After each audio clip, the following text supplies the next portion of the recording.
அன்புமிக்க விடியல் இணைய தொலைக்காட்சி நேயர்களே, இன்றைய நிகழ்ச்சிகளில் அடுத்து வரும் நிகழ்ச்சி தினமும் தொடரும் கதை விடியல் குகனின் 4 திசை புயல். 6ஆம் அத்தியாயம். எட்டி உதைத்தார் இன்ஸ்பெக்டர். என்ன பரபரப்பா பதற்றமாயிருக்கா? வாருங்கள் தொடர்கதையை தொடர்வோம். காபியை குடித்துக் கொண்டே மேஜையில் கிடந்த செய்தித்தாளை மேய்ந்த கவிதா, தங்கையை கெடுத்தவனை கொன்ற அண்ணன், இளம் வாலிபர் படுகொலை என்றிருந்த தலைப்பு கவர அதனுள் புகுந்தாள். அதை படிக்க படிக்க அவளுக்கு திகைப்பானது. காப்பி டம்ளரை கீழே வைத்தாள். அப்பா, அப்பா. பரபரப்போடு தந்தை சண்முகத்தை அழைத்தாள்.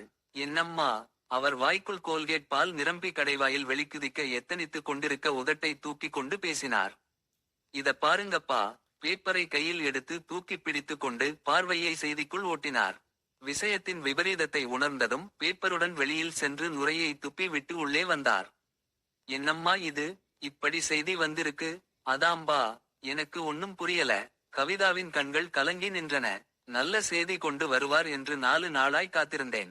இப்படி ஆயிடுச்சேப்பா. கவலைப்படாதேம்மா, இது தப்பான செய்தியாக கூட இருக்கலாம். கவிதாவின் தலையை தட்டி கொடுத்து சண்முகம் ஆறுதல் படுத்தினார்.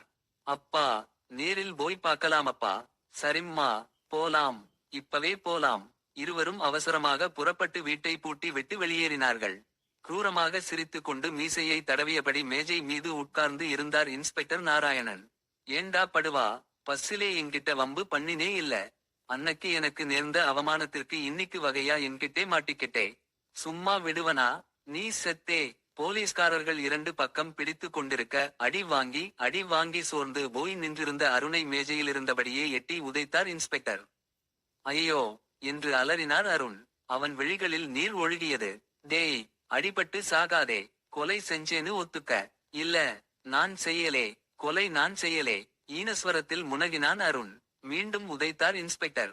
அதே சமயம் போன் ஒலிக்க மேஜையிலிருந்து இறங்கி தொப்பை வயிறு குலுங்க நடந்தார் இன்ஸ்பெக்டர். போனை பேசி வைத்து விட்டு திரும்பிய இன்ஸ்பெக்டர், அவனை கோர்ட்டுக்கு கொண்டு போங்க என்று ஆணை இட்டார். அருணை கோர்ட்டுக்கு கொண்டு போக ஆயத்தங்கள் செய்யப்பட்டது.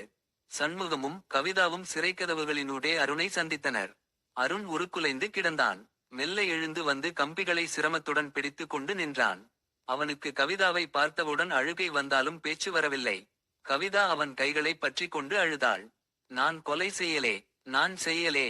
அநியாயமா என் மேல? மேற்கொண்டு பேச முடியாமல் குலுங்கி அழுதான். கவலைப்படாதீங்க அருண், நீங்க விடுதலை ஆயிடுவீங்க. முதல்ல உங்கள ஜாமீன் எடுக்க ஏற்பாடு செய்யறோம். சண்முகத்தை நன்றியுடன் பார்த்து கும்பிட்டான் அருண். அதற்குள் நிற்க முடியாமல் அப்படியே உட்கார்ந்து கொண்டான் அருண். சண்முகமும் கவிதாவும் அட்வொகேட் குமாரின் அலுவலகத்தில் நுழைந்தனர். பெரிய புத்தகம் ஒன்றில் நுழைந்திருந்த குமார் தலை தூக்கி பார்த்து, வாங்க சார், உட்காருங்க என்று வரவேற்றார். என்ன சார் திடீர்னு? அதுவும் உங்க டாக்டரோட? என்ன சாப்பிடறீங்க? டீயா, காப்பியா, இல்ல கூல்ட்ரிங்க்ஸ்?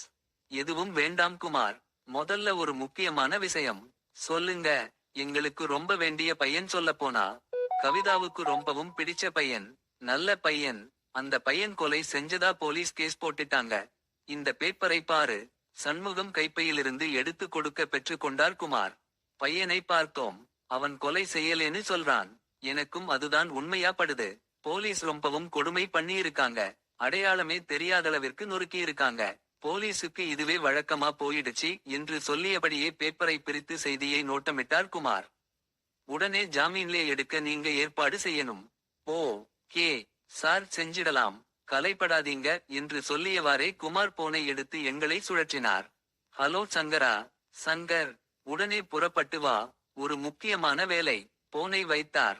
சற்று நேரத்தில் ஒரு ஹீரோ ஹோண்டா வேகமாக வந்து நின்றது. ஒரு சிவப்பான கட்டான நேர்த்தியான இளைஞன் ஒருவன் வந்தான்.